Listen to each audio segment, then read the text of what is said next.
राजा बलि हिंदू पौराणिक कथाओं में एक प्रसिद्ध असुर राजा थे। वे प्रहलाद के पोते और विरोचन के पुत्र थे।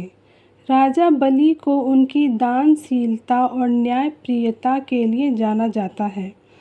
वे असुरों के राजा थे, लेकिन वे अपनी प्रजा के प्रति न्यायप्रिय थे और उनका शासन न्यायपूर्ण था। कथा के अनुसार सतयुग में दैत्य राजा बलि ने अपने तपोबल से तीनों लोकों पर अधिकार कर लिया था। देवराज इंद्र ने अपना इंद्रलोक वापस पाने के लिए भगवान विष्णु से प्रार्थना की। तब भगवान विष्णु ने एक छोटे कद के ब्राह्मण बालक वामन के रूप में जन्म लिया।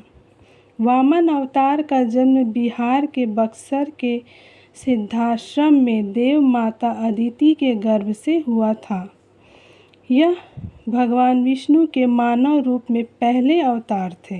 अपनी दानवीरता और वचनबद्धता के लिए प्रसिद्ध असुर राज बलि ने एक यज्ञ करवाया, जिसमें वामन भगवान भी पहुँचे।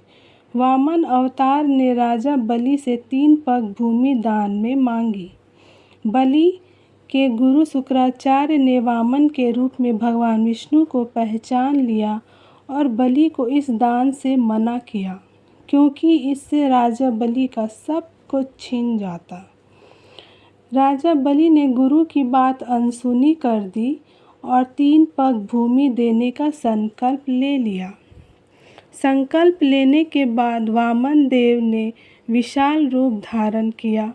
फिर उन्होंने पहले पग से पूरी पृथ्वी और दूसरे पग से स्वर्गलोक को नाप लिया। अब तीसरे पग के लिए कोई जगह नहीं बची। उन्होंने राजा बलि से पूछा कि वे अपना तीसरा पग कहाँ रखें। राजा बलि ने अहंकार और वचनबद्धता के कारण अपना सिर प्रस्तुत किया। वामन अवतार ने बलि के सिर पर पैर रखकर उसे पाताल लोक पहुंचा दिया और देवताओं को उनका स्वर्ग लौटा दिया। राजा बलि से प्रसन्न होकर वामन भगवान ने उसे पाताल लोक का राजा बना दिया और हर साल अपनी प्रजा से मिलने आने का वरदान दिया।